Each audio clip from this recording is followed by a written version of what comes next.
Nisikilize mwanangu makini. Fanya kama nilivyokuambia. Nenda kwenye ile nyumba. Kachote mchanga. Hakikisha huo mchanga unachotea huko kwenye chikifu. Usichote na mkono. Fanya hivyo mwanangu. Sawa? Sawa mama. Fanya haraka basi.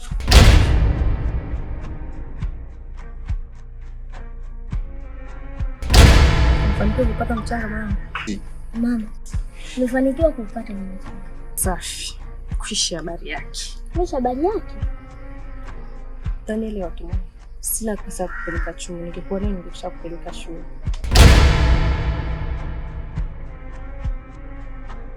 Mambo. Poa. Ndio nimetoka hivi kwenu. Sijamkuta mtu. Sio wewe wala mama.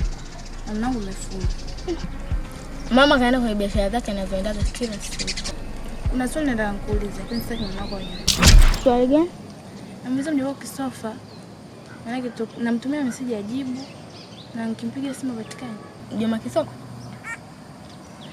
Juzi nilikutana naye kule njia ya kwenda sokoni.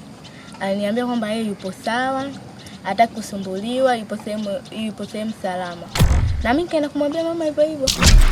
Basi ukimwona, mama mimi na shida naye sana tu. Sawa mtoto mzuri. Eti sawa mtoto mzuri. Unanibembeleza kwa maneno yako udhinifu. Sasa nakwambiaje, kamtafute mwenyewe.